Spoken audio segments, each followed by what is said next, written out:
Hello दोस्तों, नमस्कार। स्वागत है आपका बुक्स एजुकेशन के यूट्यूब प्लेटफॉर्म पर। साथियों, आज हम लोग एक छोटा सा मैराथन करने वाले हैं हिंदी का टॉपिक वाइज। दोस्तों, जितने भी चैप्टर्स हैं उसके 250 प्रीवियस एग्जाम क्वेश्चन करने वाले हैं, जो group C, group D, stenographer, driver सभी एग्जाम्स में पूछे जा चुके हैं। दोस्तों, सबसे पहला चैप्टर होगा हिंदी भाषा का इतिहास, दूसरा चैप्टर संधि, तीसरा उपसर्ग प्रत्यय, चौथा विलोम शब्द, पांचवा पर्यायवाची, छठवां अनेक शब्दों के लिए एक शब्द, समानार्थी शब्द, वाक शुद्धि, शुद्ध वाक। ठीक है दोस्तों, सारे चैप्टर कवर हो जाएंगे। ग्रामर का हम लास्ट में करेंगे। चलिए पहला चैप्टर शुरू करते हैं। ठीक है, हिंदी भाषा का इतिहास।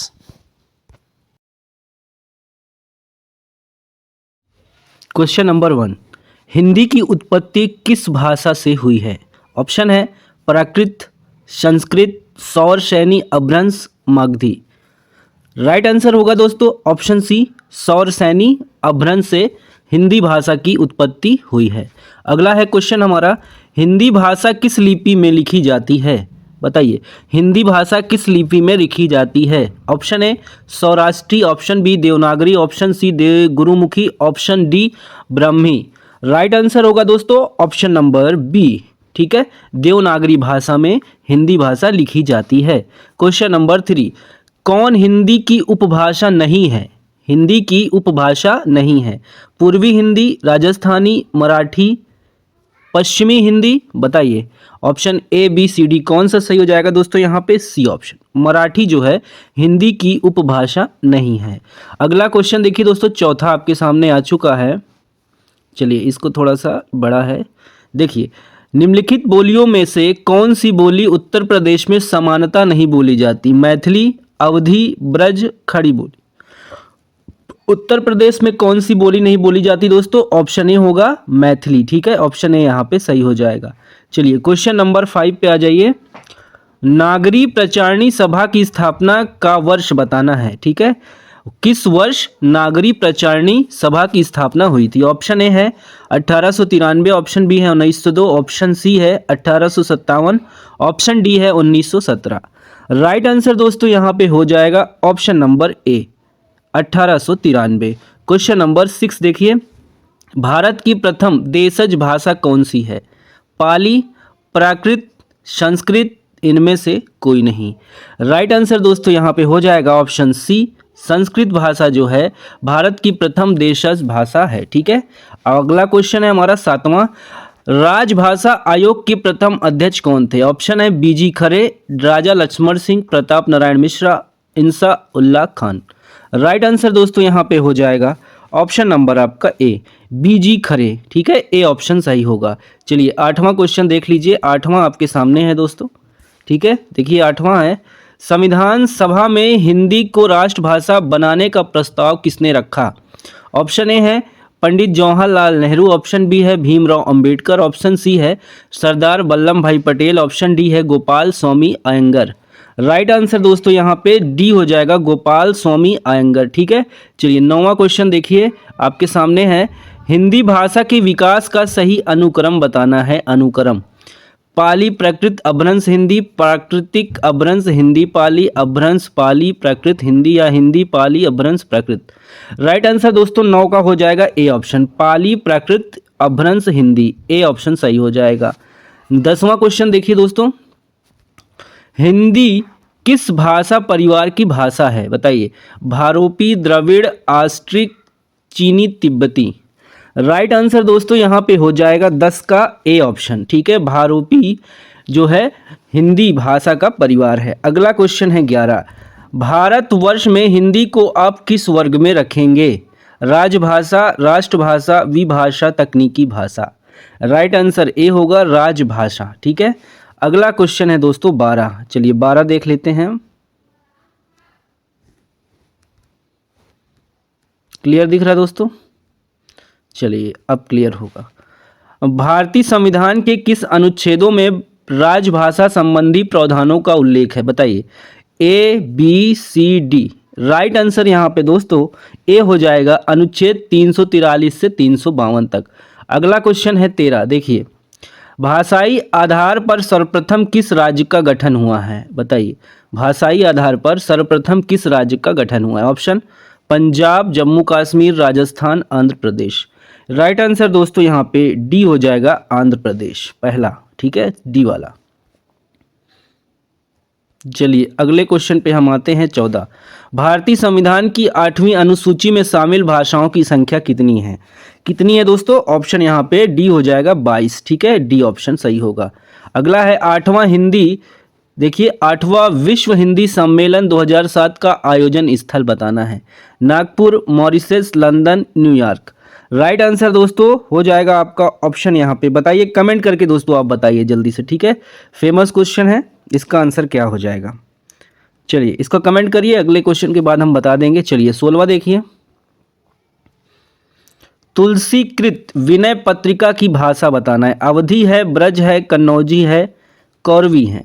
16 का जवाब दोस्तों ब्रज हो जाएगा, ठीक है, बी ऑप्शन सही हो जाएगा। 17 देखिए, हिंदी दिवस कब मनाया जाता है? हिंदी दिवस दोस्तों बताना है कब मनाया जाता है। 11 जून, 14 सितंबर, 18 सितंबर, 10 जनवरी। राइट आंसर यहाँ पे 14 सितंबर आपका सही हो जाएगा। भाषा का जादूगर किसे कहा जाता है? रामवृक्ष बेनीपुरी, प्रिंसी प्रेमचंद, शिवपूजन सहाय, भारतेंदु हरिश्चंद्र। बताएं ऑप्शन कौन सा सही होगा? 18 का जवाब दोस्तों हो जाएगा सी, शिवपूजन सहाय, सी ऑप्शन सही है।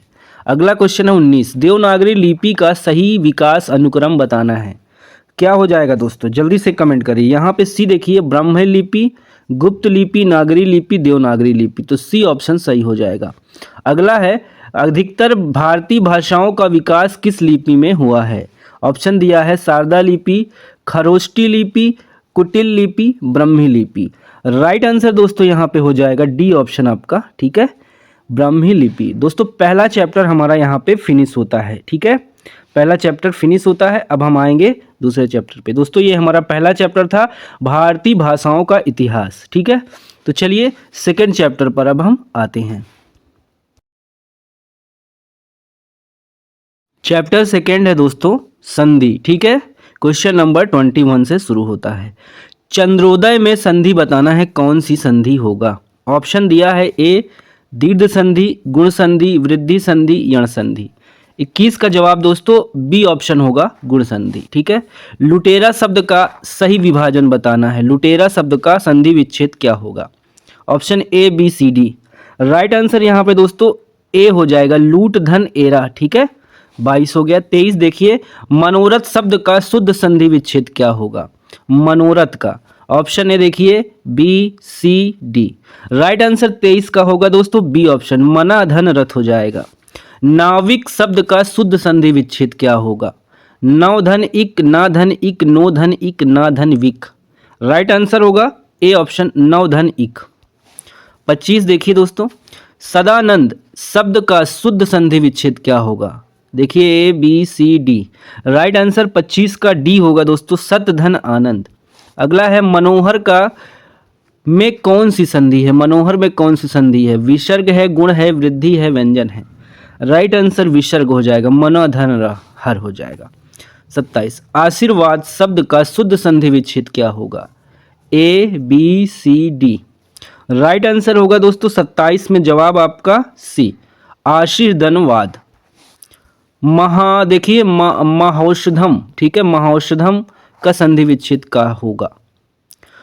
A B C D. जवाब दीजिए दोस्तों। राइट आंसर यहाँ पे बी ऑप्शन होगा, महाधन औषधम हो जाएगा।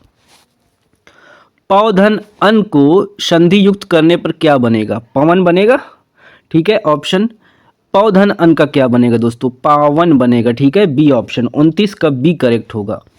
30 देखिए, संसार में कौन सी संधि है? संसार में कौन सी है? स्वर है, विसर्ग है, व्यंजन है, कोई नहीं है। 30 का जवाब दोस्तों सी होगा, व्यंजन संधि। उन्नति में कौन सी संधि है? उन्नति में कौन सी संधि है? स्वर संधि, व्यंजन संधि, विसर्ग संधि, स्वर और विसर्ग संधि।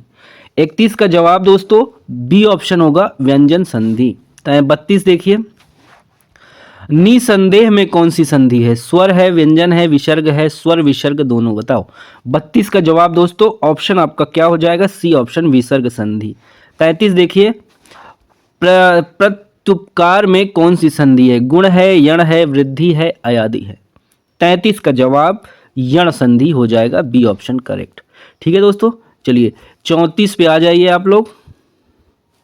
देखिए 34 देखिए, उज्ज्वल में कौन सी संधि है? स्वर है, व्यंजन है, विसर्ग है, अयादि है। 34 का जवाब जल्दी से करें दोस्तों, यहाँ पे सी होगा व्यंजन संधि। विश्वामित्र का संधि विच्छेद करना है, विश्वामित्र का। Option A B C D क्या होगा? सी ऑप्शन, विश्वधन अमित्र होगा। ठीक है, सी ऑप्शन सही होगा। अगला क्वेश्चन 36 है, व्यंजन संधि का उदाहरण नहीं है, बताइए। उच्चारण देखिए, रामष्टकते गंगोदकम सच्चित। ये 36 का जवाब सी होगा दोस्तों। ठीक है, गंगोदकम, गंगाधन उदकम का गंगोदकम, ये जो है व्यंजन संधि नहीं होगा, बाकी सभी व्यंजन संधि है। ठीक है, जिसमें आधा अक्षर आए समझ लीजिए व्यंजन संधि है। चलिए 37 देखिए दोस्तों, निम्नांकित में से कौन सा शब्द वृद्धि संधि का उदाहरण नहीं है? देखिए ए बी सी डी, बताइए। वृद्धि का उदाहरण नहीं है, इसका जवाब दोस्तों बी हो जाएगा, गुरु उपदेश, गुरु उपदेश। ठीक है, 38 देखिए, यहाँ पे 38 में क्या है दोस्तों? दो स्वरों अथवा दो व्यंजनों के मेल को क्या कहते हैं? समास, संधि, प्रत्यय, क्रिया, विशेषण। 38 का जवाब दोस्तों हो जाएगा संधि कहते हैं। ठीक है, तो दूसरा चैप्टर भी दोस्तों फिनिश हो गया हमारा। ठीक है, संधि था। अब हम आते हैं तीसरे चैप्टर में दोस्तों, तत्सम तद्भव। ठीक है, देशज विदेशज शब्द में 39 से स्टार्ट करेंगे। ठीक है, तद्भव तत्सम। 39 अरबी भाषा का शब्द बताना है। निम्न में कौन सा अरबी भाषा का शब्द है? गिरफ्तार, इंजन, मोटर, ट्रेन। 39 का दोस्तों हो जाएगा ए ऑप्शन आपका, अरबी भाषा हो जाएगा गिरफ्तार। चलिए 40 पे हम आते हैं। देखिए 40 नंबर का क्वेश्चन, निम्नलिखित में से कौन सा शब्द तत्सम है? आज, आंख, अग्र, आग। इसका आंसर दोस्तों अग्र हो जाएगा तत्सम शब्द। ठीक है, सी ऑप्शन। अगला क्वेश्चन है 40 से 41, खेत का सही तत्सम शब्द क्या होगा? खेत का खलिहान, क्षेत्र, क्षेत्र, इनमें से कोई नहीं। 41 का जवाब दोस्तों हो जाएगा क्षेत्र, बी वाला तत्सम हो जाएगा। ठीक है, अगला है तत्सम किसे कहते हैं? देखिए 42 में तत्सम किसे कहते हैं? संस्कृत से उत्पन्न हुए शब्दों को या संस्कृत के शुद्ध शब्दों को? जी हाँ, संस्कृत के शुद्ध शब्दों को तत्सम कहते हैं। 43 पे आइए, करपट शब्द का तद्भव क्या होगा? कटरना, कपाट, कपड़ा, कपट। 43 का जवाब सी होगा दोस्तों, कपड़ा, इसका तद्भव हो जाएगा। सींग शब्द का तत्सम रूप बताना है। सींग का, श्रृंग, सिंह, श्रृग, सिंह। 44 का आंसर दोस्तों सी हो जाएगा, श्रृंग। ठीक है, 45 देखें, निम्नलिखित में से कौन सा शब्द तद्भव है? गोमल, हरिद्रा, पर्यक, तीखा। राइट आंसर दोस्तों यहाँ पे 45 का हो जाएगा ऑप्शन नंबर आपका डी, तीखा शब्द आपका तद्भव हो जाएगा। ठीक है, क्वेश्चन सी आपको पकड़ में आ रहा होगा। चलिए 46 आ जाइए।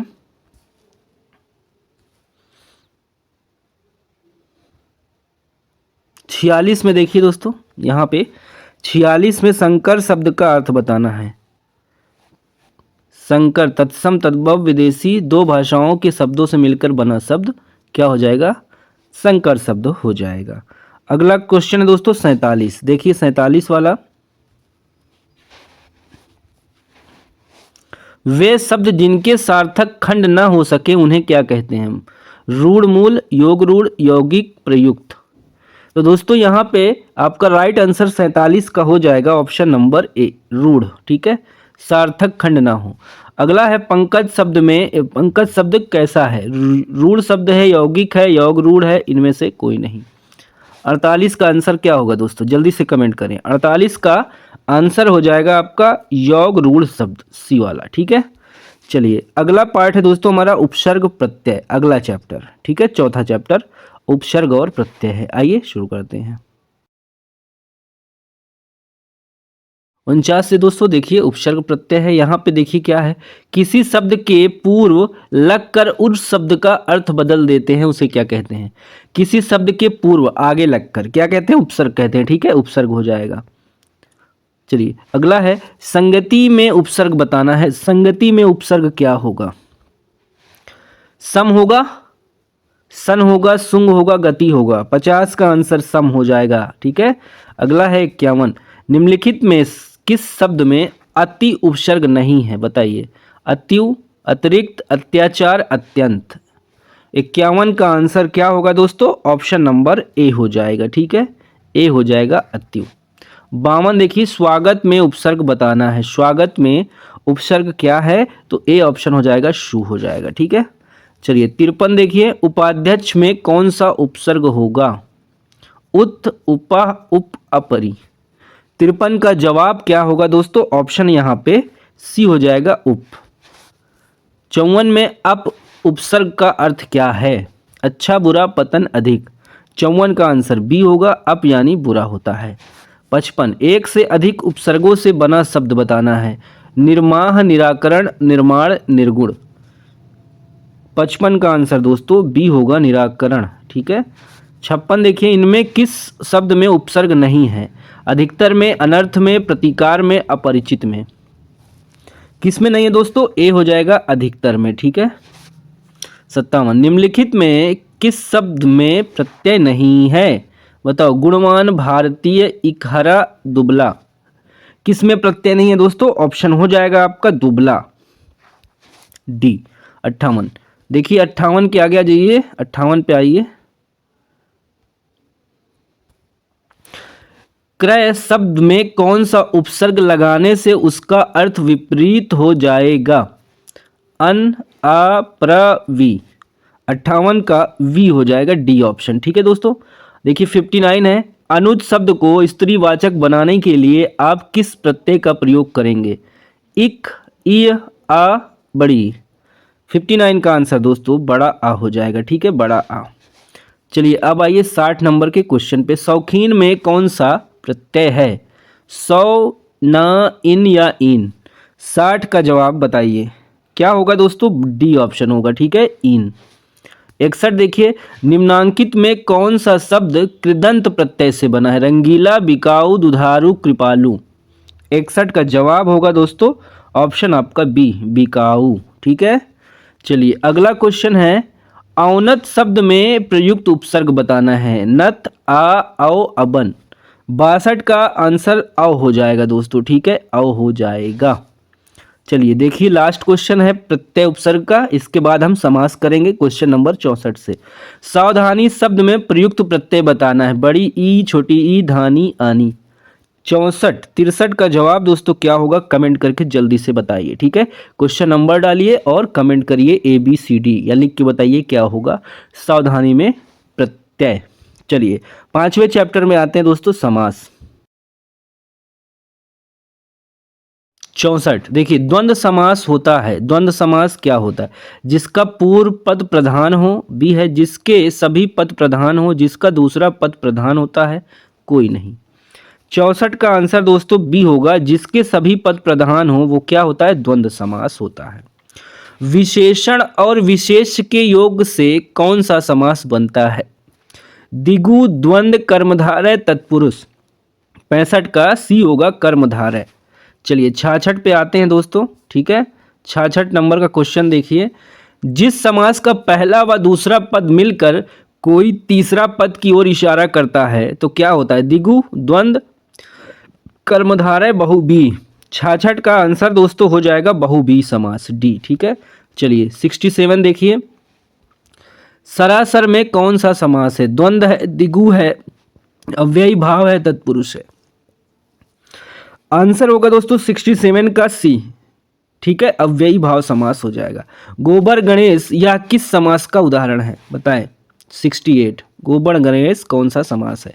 संबंध तत्पुरुष, संप्रदान तत्पुरुष, करण तत्पुरुष, अधिकरण तत्पुरुष।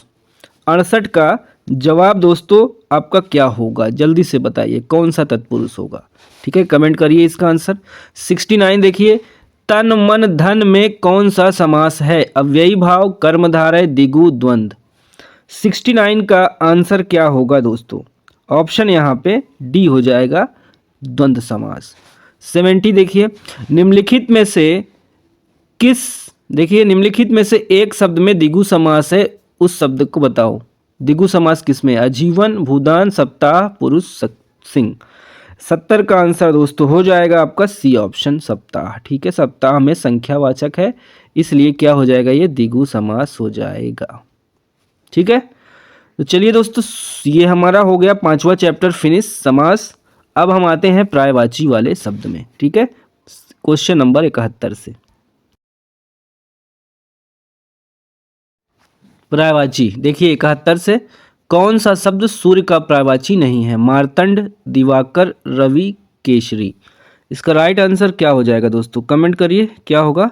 सही जवाब दोस्तों यहाँ पे हो जाएगा ऑप्शन आपका डी, केसरी। ठीक है, चलिए 72 पे आते हैं। देखिए 72 पे, कमल शब्द का पर्यायवाची नहीं है, बताना है। पंकज, अंबुज, वारिद, जलज। 72 का आंसर आपका सी होगा, वारिद। ठीक है, अगले क्वेश्चन पे आइए 73 पे, कौन सा शब्द गणेश का पर्यायवाची नहीं है? विनायक, एकदंत, धनद, लंबोदर। राइट आंसर यहाँ पे होगा दोस्तों सी ऑप्शन धनद। 74 देखिए, इनमें से अश्व का पर्यायवाची कौन सा नहीं है? तुरंग, कुरंग, है, घोटक। तुरंग भी है, घोटक है, कुरंग नहीं है। ठीक है, 75 देखिए, बसंत का पर्यायवाची नहीं है। ऋतुराज, कुसुमाकर, पावस, ऋतुपति। वसंत का जवाब दोस्तों हो जाएगा ऑप्शन यहाँ पे सी। ठीक है, वसंत का पर्यायवाची पावस नहीं होगा। 76 देखिए, 76 करते हैं, कौन सा शब्द ब्रह्मा का पर्यायवाची नहीं है? कमलासन, चतुरानन, चतुर्भुज, चतुर्मुख, चतुर्भुज। 76 का आंसर होगा डी, चतुर्भुज। ठीक है, अगला है 77। देखिए, अग्नि का बताना है कौन सा पर्यायवाची नहीं है? अग्नि का दहन, पावक, अनल, ये सब अग्नि का है। अनिल दोस्तों यहाँ पे हवा का हो जाएगा। ठीक है, चंद्रमा का पर्यायवाची नहीं है। दिवाकर नहीं है, बाकी चांद, शशि, मयंक चंद्रमा का हो जाएगा। आगे आइए दोस्तों 79 पे देखिए, तीर का पर्यायवाची नहीं है। तार, बाण, सर, नारच। 79 का आंसर हो जाएगा दोस्तों ए ऑप्शन तार। 80 देखिए, सरस्वती शब्द का पर्यायवाची नहीं है। भारती, वीणापणी, कमला, शारदा। 80 का जवाब सी होगा दोस्तों, कमला जो है नहीं है सरस्वती का पर्यायवाची, और भारती, वीणापणी और शारदा ये सभी है। देखिए यहाँ पे पर्यायवाची दिया गया है, आप स्क्रीनशॉट लेना चाहें तो ले लीजिए। ठीक है, अग्नि का दिया है आग, अनल, पावक, दव, धूम, केतु। ठीक है, जात, देव, हुताशन। अमृत का सुधा, अमी, सोम, पीयूष, अमी। अतिथि का पाहुन, मेहमान, आगंतुक, अभ्यागत। आकाश का गगन, नभ, अंबर, व्योम, अनंत, अंतरिक्ष, शून्य, अब्र। ठीक है, आँख का दिया है लोचन, नयन, चक्षु, दृग, अच्छी। ठीक है, इच्छा का अभिलाषा, आकांक्षा, कामना, लालसा। ठीक है, पूरा आप देख लीजिए अपने हिसाब से, दो है स्क्रीनशॉट लेके एक बार पढ़ लीजिएगा। ठीक है, लगभग यहाँ पे 44 आपको दिया गया है, आप पढ़ लीजिएगा इसको। ठीक है, स्क्रीनशॉट ले लीजिए, पढ़ लीजिएगा। चलिए अब दोस्तों अगला चैप्टर है हमारा, ये हो गया हमारा पर्यायवाची। अगला चैप्टर जो हमारा है विलोम शब्द है। ठीक है, चैप्टर 7। चलिए 7 शुरू करते हैं। विलोम शब्द देखिए, उदय शब्द का विलोम छाटिए। ऑप्शन दिया है लाल, भाषित, मालिन, अस्त। राइट आंसर यहाँ पे हो जाएगा अस्त। ठीक है, उदय का उल्टा अस्त हो जाएगा। मानव का विलोम शब्द बताना है। मानव का क्या होगा दोस्तों, दानव हो जाएगा। ठीक है, मानव का दानव। दैत्य, राक्षस, पुरुष, ये भी दिया है। चलो, अनुरक्त का विलोम क्या हो जाएगा? अनुरक्त का अनुरक्ति, विरक्ति, अनर्थ, विरक्त। 83 का आंसर विरक्त हो जाएगा, अनुरक्त का विरक्त। सदाचारी का विलोम क्या होगा? सदाचारी का क्या होगा? दुष्ट, पाखंडी, भ्रष्टाचारी, दुराचारी। 84 का डी होगा दोस्तों, दुराचारी। ठीक है, चलिए 85 पे अब हम आते हैं। देखिए 85, प्राकृतिक शब्द का विलोम कृत्रिम, बनावटी, प्रकृति, कोई नहीं। 85 का आंसर कृत्रिम हो जाएगा दोस्तों। ठीक है, अगला है अपव्यय का विलोम शब्द क्या होगा? अपव्यय का विलोम क्या होगा? अधिव्यय, व्यय, मितव्यय, कोई नहीं। 86 का आंसर दोस्तों हो जाएगा मितव्यय। चले आगे, उपकार का विलोम देखिए बताना है अगले क्वेश्चन में। उपकार का विलोम क्या होगा? प्रत्युपकार, अपकार, परोपकार, प्रतिकार। 87 का बी हो जाएगा दोस्तों, अपकार हो जाएगा। ठीक है, तो ये बहुत छोटा सा जो इम्पोर्टेंट क्वेश्चन आए हुए क्वेश्चन है दोस्तों, ग्रुप डी ठीक है, स्टेनोग्राफर के एग्जाम्स में हमने करा दिया। चलिए अगला टॉपिक जो है दोस्तों भिन्नार्थक शब्द होगा, जिसको समानार्थी उसका अर्थ बताना रहेगा युग्म में। ठीक है, ऐसे क्वेश्चन बहुत पूछते हैं। चलिए 8वां चैप्टर करते हैं। देखिए 88 है, गृह और ग्रह का सही अर्थ बताना है। गृह का क्या होगा, घर हो जाएगा, और ग्रह का नक्षत्र हो जाएगा, तो डी ऑप्शन आपका सही हो जाएगा। जलद और जलज का सही युग्म बताना है, क्या होगा, सूर्य चंद्र नीर झीर कमल बादल बादल कमल। 89 का दोस्तों डी होगा, जलद का बादल होगा, जलज का कमल होगा, तो यहाँ पे डी ऑप्शन हो जाएगा। 90 देखिए अगम और आगम का सही युग्म का अर्थ बताना है। 90 में हो जाएगा सी। देखिए अगम का दुर्गम, आगम का प्राय हो जाएगा, सी ऑप्शन। चलिए आगे आते हैं 91 पर। देखिए 91 कृपण और कृपाण का सही युग्म बताना है। कृपण का क्या होगा दोस्तों, जल्दी से कमेंट करिए। कृपण का होगा कंजूस, बी वाला। कृपाण का कटार, तो बी ऑप्शन सही हो जाएगा। कुल और कूल का बताना है। कुल और कूल का सही अर्थ बताइए, ए बी सी डी। कुल का मतलब होगा दोस्तों ऑप्शन आपका वंश हो जाएगा, और कूल का मतलब किनारा, ए वाला सही हो जाएगा। देखिए जरठ और जठर का सही युग्म बताना है। जरठ का दोस्तों बूढ़ा हो जाएगा, ठीक है, और जठर का पेट हो जाएगा, डी ऑप्शन। देव का और दैव का सही युग्म का अर्थ बताना है। देव का और दैव का 94, देव का यानी देवता और दैव यानी भाग्य होता है, ठीक है, तो ए ऑप्शन सही होगा। अगला है सूत और सुत। देखिए सूत और सुत बताना है, ठीक है दोस्तों। चलिए इसका क्या हो जाएगा, सूत और सुत का। 95 का राइट आंसर यहाँ पे धागा और पुत्र हो जाएगा, ठीक है। सूत का मतलब धागा, सूत का मतलब पुत्र, तो सी हो जाएगा। चलिए अगला क्वेश्चन है हमारा 95 तो हो गया। 96 दोस्तों, यहाँ से 96 से जो है अनेकार्थी शब्द स्टार्ट होगा, ठीक है। अनेकार्थी, हस्ती शब्द का अनेकार्थी नहीं है। हंस, कर, हाथी, अस्तित्व।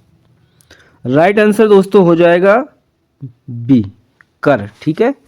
97 है, धाम शब्द के सही अनेकार्थी रूप के लिए विकल्प को छाटिए, बताइए, ए बी सी डी। 97 का बी होगा दोस्तों, धाम यानी घर, शरीर, देव, स्थान। चलिए आगे आइए 98 पे आ जाते हैं। अनेकार्थी शब्द मूक के गलत विकल्प का, मूक गूंगा, वचाल, चुप, विवश। 98 का आपको पता है दोस्तों, वचाल का मतलब बहुत बोलने वाला, तो यहाँ पे बी सही हो जाएगा। पतंग का अर्थ क्या है, पतंग का बताइए। पतंग का क्या हो जाएगा दोस्तों, कमेंट करके बताइए। सूर्य, पक्षी, सलज, टिड्डी, चिंगारी, धागे के बांध उड़ाया जाने वाला कागज, खिलौना, सभी। क्या हो जाएगा पतंग का अर्थ, जल्दी से कमेंट करिए, ए बी सी डी। 100 देखिए दोस्तों, यहाँ पे अनेकार्थी शब्द तिलक के लिए निम्न में से एक शब्द का नहीं है, उसको चुनिए। व्याख्या, धब्बा, टीप, टीका। तिलक का अनेकार्थी शब्द नहीं है, आंसर यहाँ पे डी हो जाएगा, टीका, ठीक है। अगला जो चैप्टर होगा दोस्तों वाक्य एवं भेद, 10वां चैप्टर, ठीक है। तो 101 से हम शुरू करेंगे। देखिए दान करना अच्छी चीज है, लेकिन दान लेना एक मजबूरी है। कैसा वाक्य है, मिश्र है, संयुक्त है, सरल है, कोई नहीं है। ऑप्शन बी होगा दोस्तों। यहाँ पे देखिए लेकिन लगा है, तो ये संयुक्त वाक्य हो जाएगा। अगला है हमारा क्वेश्चन 102, दुष्ट व्यक्ति की मित्रता स्थायी नहीं होती। सरल वाक्य है, संयुक्त है, मिश्र है, कोई नहीं। 102 का आंसर ए होगा दोस्तों, आपका सरल वाक्य हो जाएगा। 103 देखिए, मेरे पास एक क्रिकेट का बल्ला है और उसके पास क्रिकेट की गेंद। कैसा शब्द है, सरल है, संयुक्त है, मिश्र है, कोई नहीं। 103 का आंसर हो जाएगा बी, ठीक है, संयुक्त वाक्य। चलिए 104 पे आते हैं दोस्तों। हमारे समाज में धन का वह महत्व नहीं है जो व्यवहार का है। कैसा वाक्य है, सरल, संयुक्त, मिश्र या कोई नहीं। राइट आंसर दोस्तों 104 का हो जाएगा मिश्र वाक्य है, ठीक है, मिश्र वाक्य यहाँ पे हो जाएगा। 105 देखिए, निम्न में से कौन सा वाक्य संयुक्त वाक्य नहीं है। संयुक्त नहीं है। वह आया और पानी पीकर चला गया, करो या मरो। उसने परिश्रम किया परंतु सफल न हो सका, वह आकर पीकर चला गया। 105 का आंसर होगा दोस्तों आपका डी, वह आकर पानी पीकर चला गया। ये संयुक्त वाक्य नहीं है। अगला देखिए, जो कवि लोकप्रिय होता है कॉमा उसका सम्मान सभी करते हैं। इस वाक्य में क्या बताना है? देखिए इस वाक्य में सरल वाक्य क्या बनेगा, बताइए। सरल वाक्य अगर इसका बनाना चाहें तो क्या बनेगा? जो कवि लोकप्रिय होता है उसका सम्मान सभी करते हैं। इसका जवाब दोस्तों हो जाएगा बी, लोकप्रिय कवि का सम्मान सभी करते हैं। ये सरल में हो जाएगा। यद्यपि मोहन धनी है तथापि बहुत दुखी है, किस प्रकार का वाक्य है? साधारण है, संयुक्त है, मिश्र है, कोई नहीं। इसका राइट आंसर यहाँ पे होगा दोस्तों 107 का सही जवाब आपका सी, मिश्र वाक्य हो जाएगा। प्रत्येक धर्म सिखाता है कि आपस में भाईचारे में रहो। कैसा वाक्य है? मिश्र, संयुक्त, सरल, कोई नहीं। 108 का आंसर ए होगा दोस्तों, मिश्र वाक्य। निम्नांकित वाक्यों में मिश्र वाक्य कौन सा है? 109 का आंसर सी देखिए। प्रधानाचार्य का कहना है कि परिश्रमी सदैव सफल होते हैं, तो सी यहाँ पे आपका हो जाएगा मिश्र वाक्य। अगला है 110, पहले पेट भर भोजन करो फिर कोई अन्य काम करो। बताओ ये क्या है? ये एक आज्ञावाचक वाक्य है। अगला चैप्टर होगा यार, बताइए। अगला देखिए क्या है, इसी में चलेगा। 101 पे आइए। मैंने उसकी कोई सहायता नहीं की, संदेहवाचक है, संकेतवाचक, निषेधवाचक, विधिवाचक। 111 का राइट आंसर दोस्तों यहाँ पे हो जाएगा निषेधवाचक, ठीक है, निगेटिव सेंटेंस है। 112 देखिए, सत्संग करो सदाचारी बनो, कैसा वाक्य? इच्छावाचक, आज्ञावाचक, विधिवाचक, संकेतवाचक। इसका राइट आंसर दोस्तों 12 का हो जाएगा ऑप्शन नंबर आपका बी, आज्ञावाचक। उस भाई के प्रति कृतज्ञ रहो जिसने अपना पेट काटकर तुम्हें पढ़ाया लिखाया। निषेधवाचक, आज्ञावाचक, संदेहवाचक, मिश्रवाचक। 13 का आंसर दोस्तों मिश्रवाचक हो जाएगा। अगला देखिए 14, संकेतवाचक वाक्य इनमें से कौन सा है? बताइए, ए बी सी डी। संकेतवाचक कौन सा होगा? यदि सुकून आया तो जुबिन दिल्ली जाएगा। सुकृत आया, ठीक है, यदि सुकृत आया तो जुबिन दिल्ली जाएगा। तो 15 देखिए, निम्न में 115 कौन सा मिश्र वाक्य का उदाहरण है? बताइए, ए बी सी डी। यहाँ पे जवाब दोस्तों हो जाएगा सी, यदि पढ़ाई करोगे तो पास हो जाओगे। अगला क्वेश्चन है 116, कृपया बैठ जाइए। किस तरह का वाक्य है? A B C D. 116 का राइट आंसर बी होगा दोस्तों, आज्ञावाचक वाक्य, ठीक है। अगला जो 11वां चैप्टर है हमारा दोस्तों वाक्य शुद्धि है, ठीक है। वाक्य शुद्धि यानी शुद्ध वाक्य बताना है हमको 117 से। चलिए देखिए, निम्न में शुद्ध वाक्य बताना है। 117 में शुद्ध वाक्य बताना है। इसका जवाब बी देखिए दोस्तों, गीतों की एक पुस्तक ला दीजिए। ये क्या है? शुद्ध वाक्य है। आइए 118, निम्न में शुद्ध वाक्य बताना है। 118 में, भारत में अनेक जातियां, भारत में अनेकों जाति, भारत में अनेक जातियां, भारत में अनेकों जातियां हैं। 118 का सी होगा, ठीक है, भारत में अनेक जातियां हैं। 19, निम्न में शुद्ध वाक्य बताना है। बताइए, ए बी सी डी। 119 का आंसर ए होगा, उसके प्राण निकल गए। 120, निम्न में से शुद्ध वाक्य बताना है। 120 में हो जाएगा जवाब ए, मैंने बाजार में सामान खरीदा, मैंने बाजार से सामान खरीदा, ठीक है, ए हो जाएगा। 121, निम्न में से शुद्ध वाक्य बताना है। मैंने बाजार से सामान खरीदा। 120 का ए, जब तक मैं नहीं आऊँगा इस समय तक तुम पढ़ते रहना। 121 का ए हो जाएगा, ठीक है। 122 से दोस्तों हमारा होगा वाक्यांशों के लिए एक शब्द। चलिए शुरू करते हैं।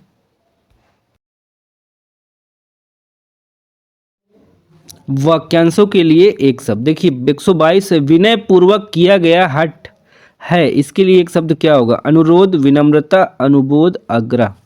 122 का आंसर दोस्तों हो जाएगा आग्रह। पार्थिव का अर्थ क्या है? बताइए, 123 में पूछ रहा है पार्थिव का अर्थ क्या है? जिसका संबंध पृथ्वी से है उसको पार्थिव बोलते हैं। ठीक है, चलिए 124 पे आते हैं अब।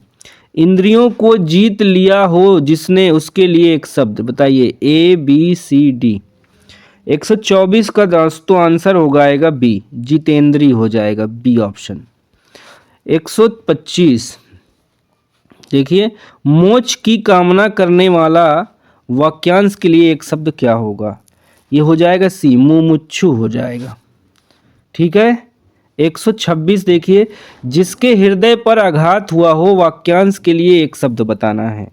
इसमें बी हो जाएगा, मर्माहत हो जाएगा। ठीक है, 127 जंगल में लगने वाली आग को क्या कहते हैं? 127 का बी हो जाएगा, दावानल हो जाएगा। 15 दिन में एक बार छपने वाली पत्रिका को क्या कहते हैं? ए बी सी डी क्या होगा? 28 का जवाब पाक्षिक हो जाएगा, पाक्षिक, सी। आकाश में विचरण करने वाला बताइए, पक्षी, थलचर, कौवा, नभचर। 129 का डी होगा। ठीक है, 130 जिस तक न पहुंचा जा सके उसके लिए एक शब्द। अगम्य, अधिगम्य, गम्य या अनुगम्य। 130 का आंसर आपका ए हो जाएगा, अगम्य। ठीक है, चलिए 131 आ जाइए। जिस पर विजय प्राप्त कर ली गई हो उसके लिए क्या कहेगी? आक्रांत, जय, विजित, पराजित। 131 का आंसर होगा दोस्तों आपका ऑप्शन नंबर सी, विजित। 132 जिससे पढ़ना लिखना आता हो, अल्पज्ञानी, अशिक्षित, बुद्धिजीवी, साक्षर। इसका आंसर हो जाएगा दोस्तों साक्षर। 133 जो स्त्री के वशीभूत हो के लिए एक शब्द बताइए। A B C D. 133 का आंसर आपका सी हो जाएगा। ठीक है, स्त्रैण हो जाएगा। सूर्य के उदय होने का स्थान, उदयांचल, सूर्योदय, प्रभात स्थान, गंधमादन। 134 का आंसर ए हो जाएगा। ठीक है, 134 का ए, उदयाचल। जो हर हाल में हो ही जाए बताइए। होनहार, अवश्यभावी, अवश्यंभावी, भाग्य, तत्पर। 135 का बी हो जाएगा, अवश्यंभावी। 136 जिसका कोई आश्रय ना हो बताना है। निराश्रय, सदाशय, पराश्रित, आश्रित। 136 का आंसर आपका ए, निराश्रय हो जाएगा। 137 जो आंखों के सामने हो उसे क्या कहते हैं? उसको प्रत्यक्ष कहते हैं, ए ऑप्शन। 138 चलिए 138 पे आइए। 140 तक करेंगे, उसके बाद दोस्तों विराम चिन्ह की अशुद्धियां होंगी, उसको आपको पकड़ना है। विराम चिन्ह से संबंधित क्वेश्चन होंगे। ठीक है, 141 से। वीर पुत्र को जन्म देने वाली वाक्यांश के लिए एक शब्द बताइए। वीरांगना, पुत्रवती, वीर प्रशु, वीरभट्टु। इसका आंसर होगा दोस्तों सी, वीर प्रशु हो जाएगा। अज्ञेय शब्द के लिए एक शब्द बताना है। अज्ञेय, इसका आंसर जिसे जाना ना जा सके, अज्ञेय हो जाएगा। 140 देखिए, दूसरों के सुख के लिए अपने सुखों को त्यागने वाला, आत्मोत्सर्ग हो जाएगा, ए ऑप्शन। ठीक है, अगला चैप्टर है दोस्तों विराम चिन्ह। चलिए 141 से 150 तक विराम चिन्हों से संबंधित क्वेश्चन है। ठीक है, एक बार देख लीजिए। चलिए आइए करते हैं दोस्तों, जल्दी जल्दी करेंगे। ठीक है, 22 चैप्टर है दोस्तों, हमारा 13वां चैप्टर चल रहा है। चलिए, साकेत एक महाकाव्य है, वाक्य में किन दो विराम चिन्हों का प्रयोग हुआ है बताइए। साकेत में, उसके बाद महाकाव्य है के बाद पूर्ण विराम है। क्या है, अर्ध विराम है कि पूर्ण विराम है? तो दोस्तों यहाँ पे 141 में पूर्ण विराम है और उद्धरण चिन्ह है। ठीक है, तो यहाँ पे आपका ऑप्शन डी हो जाएगा। पूर्ण विराम ये है में है और ये उद्धरण चिन्ह है, उद्धरण चिन्ह। ठीक है, डी ऑप्शन सही होगा। 142 किसी के कथन को उद्धृत करते समय किन विराम चिन्ह का प्रयोग किया जाता है? अभी अभी हमने देखा। तो यहाँ पे दोस्तों क्या हो जाएगा, 142 में अवतरण भी कहते हैं या उद्धरण कहते हैं। ठीक है, बी ऑप्शन। देखिए अगला है सही विराम चिन्हों वाला वाक्य बताना है। 143 का ए, जो पत्र आज आया है कहाँ है, ए वाला सही वाक्य है विराम चिन्ह का। 144 किसी बड़े अंश का संक्षिप्त रूप दर्शाने के लिए किस चिन्ह का प्रयोग किया जाता है? किसका किया जाता है दोस्तों? लाघव चिन्ह का, संक्षेप सूचक चिन्ह भी कहते हैं। A option. सही विराम चिन्ह वाला वाक्य कौन सा है बताएं? ए बी सी डी कौन सा होगा दोस्तों? छी तुमने तो नाम ही डुबा दिया, सी वाला सही है। विराम चिन्ह का क्या नाम है? इस विराम चिन्ह का नाम बताना है। अर्ध विराम, विराम, अल्प विराम, हंस पद।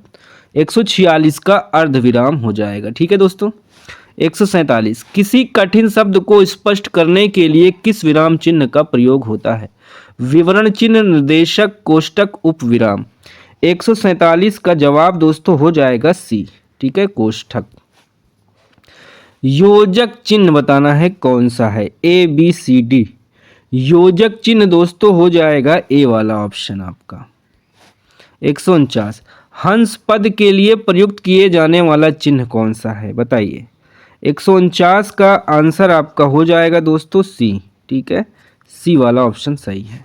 150 देखिए, इच्छावाचक वाक्य का उदाहरण बताना। मोहन कल आएगा, आपकी यात्रा मंगलमय हो। कल कौन आया था? वह घर पहुंच गया। इच्छावाचक वाक्य दोस्तों क्या होगा? आपकी यात्रा मंगलमय हो। चलिए अब दोस्तों हम लोग आते हैं वाच्य में। ठीक है, चैप्टर नंबर 14 होगा वाच्य।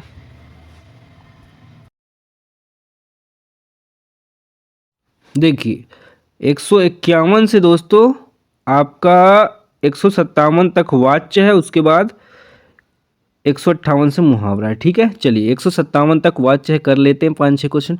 वाच्य कितने होते हैं? 3, 7, 6, 5। आंसर हो जाएगा 3 प्रकार के, कृत्यवाच्य, कर्मवाच्य और भाववाच्य। कृत्यवाच्य का प्रयोग नहीं हुआ है, बताना किस वाक्य में नहीं हुआ है। अखबार पढ़े जाते हैं, ठीक है, इसमें नहीं हुआ। निम्नलिखित में कौन सा भाववाच्य का उदाहरण है? भाववाच्य में दोस्तों मुझसे गाया नहीं जाता, ठीक है, ये भाव है। शिकारियों ने 2 हिरण मार गिराए, क्या होगा ये? कृत्यवाच्य हो जाएगा, काम किया गया कर्ता द्वारा, शिकारियों द्वारा। निम्नलिखित वाक्य का वाक्य भेद बताइए। सुमित से रोया जाता है, कृत्यवाच्य, भाववाच्य, कर्मवाच्य कोई नहीं। राइट आंसर होगा दोस्तों ऑप्शन आपका सी। ठीक है, कर्मवाच्य। क्या तुम यह कार्य पूरा कर सकते हो? कर्मवाच्य, कृत्यवाच्य, भाववाच्य कोई नहीं। आंसर होगा दोस्तों यहाँ पे कृत्यवाच्य हो जाएगा। ठीक है, बी ऑप्शन। 157 देखिए, निम्नलिखित वाक्य भेद बताना है। उसने पत्र लिखा जाएगा, उससे पत्र लिखा जाएगा। कर्मवाच्य, भाववाच्य, कृत्यवाच्य सभी। 157 में आंसर होगा दोस्तों आपका ऑप्शन ए, कर्मवाच्य हो जाएगा। ठीक है, चलिए चैप्टर नंबर 15 आते हैं मुहावरे पे। पहला मुहावरा देखिए, आ बैल मुझे मार। मुहावरे का अर्थ बताना है। फटे में टांग देना, छेड़छाड़ करना, जानबूझकर मुसीबत पड़ना, बैल के सामने वीरता दिखाना। 158 का सी होगा, जानबूझकर मुसीबत में पड़ना। 159 देखिए, 159 देखिए दोस्तों, अपने मेरे बिना स्वर्ग नहीं दिखता, मरे बिना स्वर्ग नहीं दिखता। मुहावरे का अर्थ बताना है। खुद के मरे बिना स्वर्ग नहीं दिखता। इसका आंसर दोस्तों हो जाएगा ए, स्वयं प्रयत्न करने पर ही काम बनता है। ठीक है, ए होगा। 160 आगे कुआं पीछे खाई, मुहावरे का अर्थ क्या होगा? इसका हो जाएगा दोस्तों बताइए, दोनों तरफ से क्या हो जाएगा? विपत्ति का आना। ठीक है, सभी ओर से विपत्ति का आना। कौवा चला हंस की चाल, मुहावरे का अर्थ बताओ, क्या होगा दोस्तों? ऑप्शन यहाँ पे हो जाएगा असंभव प्रयास करना। 162 ऊँट के मुंह में जीरा, क्या होगा इसका आंसर? ऊँट के मुंह में जीरा यानी बहुत अधिक चाहने वाले को बहुत कम देना। ए ऑप्शन हो जाएगा। 163 पे आइए दोस्तों, पढ़े फारसी बेचे तेल, यह देखो कुदरत का खेल, मुहावरे का अर्थ। 163 का जवाब दोस्तों, विवश होकर योग्यता से निम्न स्तर का काम करना। ठीक है, निम्न स्तर का काम करना, जैसे पढ़ने लिखने के बाद जॉब ना लगे, नौकरी ना लगे, तो मजबूरी में जीविका चलाने के लिए, परिवार को संभालने के लिए कुछ भी करना पड़ता है। खोदा पहाड़ निकली चूहिया, मुहावरे का अर्थ। इसका अर्थ हो जाएगा दोस्तों ऑप्शन नंबर आपका डी, अधिक परिश्रम किंतु लाभ कम। ठीक है, डी ऑप्शन हो जाएगा। कोयले की दलाली में काले हाथ, क्या होगा? A B C D. Right answer होगा दोस्तों यहाँ पे आपका 165 का, बुरी संगति से बदनामी मिलती है, डी वाला। उल्टे बांस बरेली को मुहावरे का अर्थ, विपरीत काम करना, मूर्खता का काम, घाटे का काम, व्यर्थ का काम। 166 का आंसर ए हो जाएगा, विपरीत काम करना। अक्ल का दुश्मन मुहावरे का अर्थ, मित्र, शत्रु, महापंडित, महामूर्ख। 167 का आंसर आपका डी होगा, महामूर्ख। जबान पर लगाम न होना मुहावरे का अर्थ क्या होगा? इसका अर्थ होगा दोस्तों अनावश्यक रूप से अनर्गल बातें करना। अगला है हमारा कौड़ी को ना पूछना, ठीक है, कौड़ी के भाव ना पूछना मुहावरे का अर्थ क्या होगा? ऑप्शन देखिए, मदद ना करना, निकम्मा समझना, निमंत्रण न देना, खतरे से बचाना। 169 यानी निकम्मा समझना, कौड़ी के भाव ना समझना, ठीक है। ढाक के 3 पात होना, चलिए ये वाला मुहावरा देखिए, ढाक के 3 पात होना मुहावरे का अर्थ। ऑप्शन दिए, यत्न पूर्वक रखना, स्थिति में कोई परिवर्तन न होना, ऊट पटांग काम करना, अनुरूप बनाना। ढाक के 3 पात होना, राइट आंसर यहाँ पे हो जाएगा स्थिति में कोई परिवर्तन न होना, ठीक है। चलिए अगला है हमारा, देखिए डायरेक्टली दोस्तों करा दे रहे हैं आपको, ठीक है। अक्ल का पुतला होना, अधिक बुद्धिमान, अक्ल का पत्थर, ठीक है, अक्ल पर पत्थर पड़ना यानी कि बुद्धि भ्रष्ट होना, अग्नि परीक्षा देना, कठिन जांच, अंधेरे में तीर चलाना, लक्ष्य विहीन प्रयास करना, अंधे की लकड़ी, ठीक है, यानी एकमात्र सहारा, अंधे के हाथ बटेर लगना यानी अयोग्य के हाथ में अनायास अच्छी वस्तु लगना। नेक्स्ट देखिए, अपनी नाक कटाकर दूसरे का सगुन बिगाड़ना यानी दूसरों की थोड़ी हानि के लिए अपनी बड़ी हानि कर लेना। अहंकार का पुतला होना, बहुत घमंडी होना, अंग अंग ढीला होना, फुर्ती न रहना, थक जाना, अंगारे बरसाना, अत्यंत गुस्से में होना, अंडे का शहजादा होना, अनुभवहीन होना, अंडा फूट जाना, भेद खुल जाना। धोखे की टट्टी लो, धोखे में डालने वाला सरहीन वस्तु, नज़र करना, भेंट देना, नज़रों में गिरना, सम्मान खो देना। चलिए दोस्तों यहाँ तक कर लिया हमने, ठीक है, मुहावरे। अगला चैप्टर हमारा है 16, ठीक है, 16 में दोस्तों है रस। चलिए चैप्टर नंबर 16 रस। रस सूत्र के जनक माने जाते हैं भारत मुनि, अभिनव, देखिए अभिनव गुप्त, तुलसीदास, भट्टनायक। 171 का आंसर होगा दोस्तों ए, भरत मुनि। काव्य में कितने रस माने जाते हैं? ऑप्शन 9 हो जाएगा, ठीक है, सी। कवि बिहारी मुख्यतः किस रस के कवि हैं? करुण, भक्ति, श्रृंगार, वीर। 173 का सी होगा, श्रृंगार के। किस रस को रसराज कहा जाता है? श्रृंगार रस, वीर रस, शांत रस, करुण रस। 174 का आंसर ए होगा, श्रृंगार रस। 175 अखियां हरि दर्शन की भूखी, कैसे रहें रूप रस राची, ऐ बतिया सुनी रूखी। उपयुक्त पंक्तियों में कौन सा रस है? वीर रस, वियोग श्रृंगार रस, शांत रस, संयोग श्रृंगार रस। आंसर बी होगा, वियोग श्रृंगार रस। चलिए विभत्स रस का स्थायी भाव यहाँ पे बताना है। भय, निर्वेद, जुगुप्सा, घृणा। 176 का आंसर दोस्तों हो जाएगा सी, जुगुप्सा हो जाएगा। विस्मय स्थायी भाव किस रस में होता है? हास्य में, शांत में, अद्भुत में, विभत्स में। 177 का आंसर दोस्तों हो जाएगा अद्भुत में, ठीक है। देखी सुदामा दीन दशा, करुणा करिकै, करुणा निधि रोए, कौन सा रस है? वियोग श्रृंगार, रौद, करुण, शांत।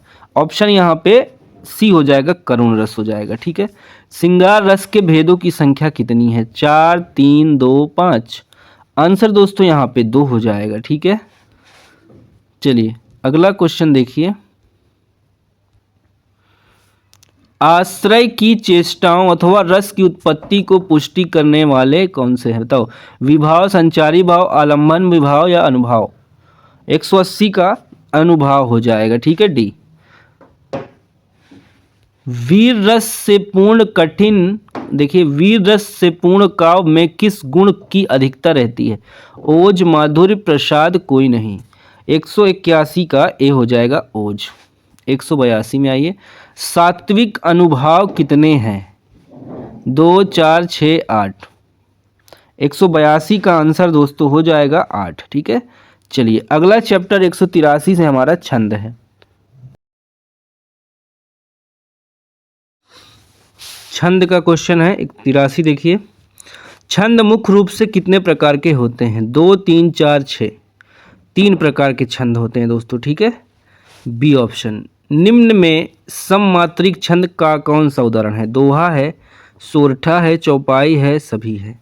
184 का सी हो जाएगा चौपाई। छंद देखिए 185, छंद बद्ध पंक्ति में प्रयुक्त स्वर व्यंजन की समानता को क्या कहते हैं? चरण, यति, तुक, गण। 185 का आंसर सी होगा तुक। किस छंद का प्रथम व अंतिम शब्द एक सा होता है? कुंडलिया, रोला, दोहा, सोरठा। 186 का ए होगा कुंडलिया। छंद का सर्वप्रथम उल्लेख कहाँ मिलता है? ऋग्वेद, उपनिषद, सामवेद, यजुर्वेद। आंसर दोस्तों हो जाएगा ऋग्वेद में। कुंडलियाँ देखिए 6 चरण में होने वाले छंद को क्या कहते हैं? कुंडली 6 चरण में होने वाले छंद को क्या कहते हैं? इसके प्रत्येक चरण में कितनी मात्राएं होती हैं? 11 होती हैं, 13 होती हैं, 16 होती हैं, 24 होती हैं। 188 का आंसर होगा दोस्तों ऑप्शन नंबर आपका डी, 24 होती हैं। ठीक है, चलिए आगे देखिए। छंद पढ़ते समय आने वाला विराम चिन्ह को क्या कहते हैं? गति, यति, तुक, गण। 189 का आंसर यति कहते हैं। ठीक है, 190 देखिए। जिस छंद के पहले तथा तीसरे चरणों में 13 13 और दूसरे चौथे में, देखिए दूसरे चौथे में 11 11 मात्राएं होती, वह छंद क्या कहलाता है? रोला, चौपाई, कुंडलियाँ, दोहा। इसका आंसर होगा दोस्तों 190 का दोहा हो जाएगा। ठीक है, 191 देखिए। हम जो कुछ देख रहे हैं सुंदर है, सत्य नहीं है। यह दृश्य जगत भाषित है, बिना कर्म शिवत्व तो नहीं है। पंक्ति बताना है, काव्य में कौन सा छंद है, कितनी मात्राएं हैं? 191 में देखिए दोस्तों, ये 14 14 मात्राएं की यति से 28 मात्राएं वाला मात्रिक छंद है ये। ठीक है, 192 देखिए, उसके बाद अलंकार हमारा होगा शुरू। छंद के अंगों के आधार पर गण किसे कहते हैं? 3 वर्गों के समूह को, 2 वर्गों के समूह को, 4 वर्गों के समूह को, कोई नहीं। तो दोस्तों 192 का जो आंसर आपका ए हो जाएगा, 3 वर्गों के समूह को। ठीक है, चलिए अलंकार है स्टार्ट 193 से।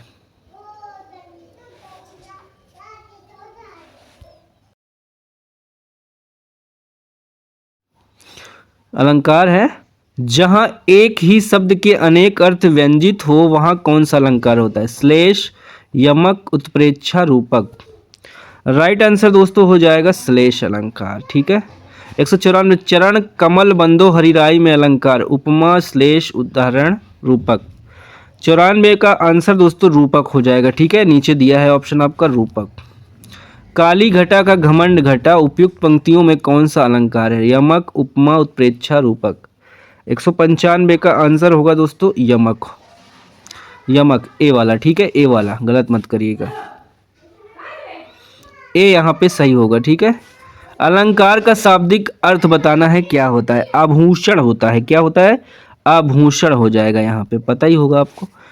मखमल के झूले पड़े हाथी सा टीला, कौन सा अलंकार? रूपक, उपमा, उत्प्रेक्षा, उल्लेख। आंसर होगा दोस्तों यहाँ पे उपमा हो जाएगा। चलिए 198 देखिए। जहां उपमेय में उपमान की समानता की संभावना व्यक्त की जाती है वहां अलंकार होता है, बताओ? उत्प्रेक्षा, उपमा, रूपक, संदेह। 198 का बी हो जाएगा उपमा। ठीक है, रहीमन पानी राखिए, बिन पानी सब सून, पानी गए न उभरे, मोती मानुष चून। 199 में ए हो जाएगा श्लेष अलंकार। ठीक है, श्लेष अलंकार। 200 देखिए दोस्तों। बिन पद चले सुनय बिनु काना, कर बिनु कर्म करे विधि नाना। इस चौपाई में कौन सा अलंकार है? विषम, विभावना, असंगति, तद्गुण। 200 का ऑप्शन दोस्तों बी हो जाएगा, विभावना अलंकार। 201 अलंकार कितने प्रकार के होते हैं? 4, 8, 10, 3। 201 का आंसर आपका हो जाएगा 3। उभया अलंकार बताना है, उभया अलंकार बताओ, ए बी सी डी। 202 का आंसर दोस्तों ए हो जाएगा, शब्दालंकार और अर्थालंकार। 203 देखिए, हाय फूल सी कोमल बच्चे में कौन सा अलंकार है? लुपुप्ता अलंकार, यमक, पूर्णपुरमा, पूर्णोपमा और मालोपमा। राइट आंसर 203 का होगा दोस्तों, ऑप्शन नंबर आपका सही हो जाएगा सी, पूर्ण उपमा। अगला क्वेश्चन है 204, प्रतीप में बताना है अलंकार। प्रतीप अलंकार किससे संबंधित है? रूपक, श्लेष, उपमा, यमक। 204 का उपमा हो जाएगा, ठीक है। अनुप्रास अलंकार के कितने भेद हैं? 5, 3, 4, 2। 205 का आंसर क्या हो जाएगा दोस्तों? ए हो जाएगा, ठीक है। तो दोस्तों फिनिश होता है ये हमारा 18वां चैप्टर, ठीक है। चलिए, चैप्टर है वर्णमाला। वर्णों की संख्या कितनी है? ठीक है दोस्तों, यहाँ पे पूछ रहा है वर्णों की संख्या कितनी है, बताइए। A B C D comment करिए, पता होगा दोस्तों आपको। चलिए 207 पे आ जाइए। वर्णमाला में बताइए संयुक्त स्वर कौन सा है? बताइए ए बी सी डी, कौन सा संयुक्त स्वर होगा? ऑप्शन डी होगा, ठीक है, ए और औ। ज्ञान वर्ण किस वर्णों के सहयोग से बना है? डी, ए और बताइए ज्ञान वर्ण जा और इया से बना है आपका, ठीक है। निम्न में अल्प प्राण वर्ण कौन सा है? अल्प प्राण वर्ण कौन सा है? का और गा हो जाएगा। स्थान के आधार पर बताइए मूर्धन्य व्यंजन कौन से हैं? 210 का आंसर होगा दोस्तों डी वाला, डा और ढा। निम्न में कौन सा वर्ण तालव्य और नासिक है? बताइए इया, झा, छा, सा। आंसर दोस्तों 211 का हो जाएगा इया, ठीक है, ए ऑप्शन। अगला देखिए 212, निम्नलिखित में से एक कथन सही है। सभी स्वर सघोष हैं, सभी स्वर अघोष हैं, सभी स्वर सघोष और अघोष दोनों होते हैं, सभी स्वरों में घोषत्व तो नहीं होता। 212 का आंसर आपका ए हो जाएगा। चलें आगे 213 देखिए, इनमें से कौन सा पश्च स्वर है? आ, ई, बड़ी ई, छोटा आ। आंसर बड़ा आ हो जाए। 214 पे आ जाइए दोस्तों, देखिए वर्तश ध्वनियों की उच्चारण क्या होते हैं? ये देखिए, जिह्वा की नोक दंत पंक्तियों के ऊपरी भाग का स्पर्श करती है। 14, 15, निम्नलिखित शब्दों में से एक स्त्रीलिंग कौन सा है? दोस्तों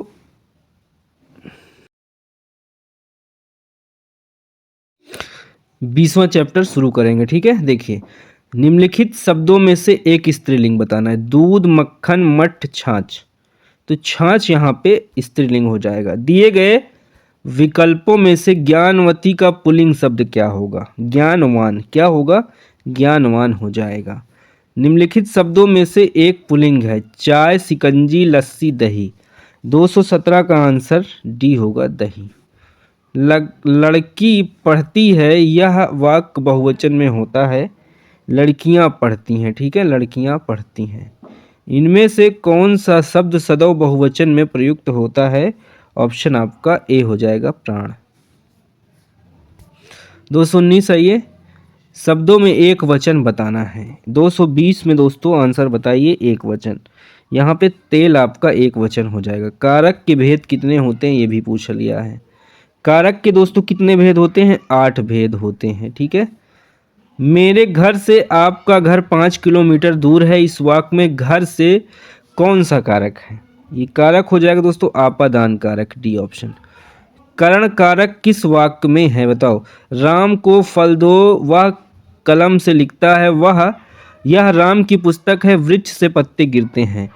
करण कारक यहाँ बताना था, वह कलम से लिखता है, ठीक है, वह कलम से लिखता है। अगला देखिए दोस्तों, दशरथ के पुत्र राम ने रावण को मारा, इस वाक्य में कौन सा पद कारक बनने की सबसे कम योग्यता रखता है? बताइए क्या होगा यहाँ पे? राम, रावण, दशरथ, पुत्र, कारक बनने की कम योग्यता कौन सा रखता है? ऑप्शन दोस्तों हो जाएगा पुत्र। ठीक है, चलिए 25 से दोस्तों संज्ञा, सर्वनाम, विशेषण, क्रिया, अव्यय। 225 से ये शुरू होता है।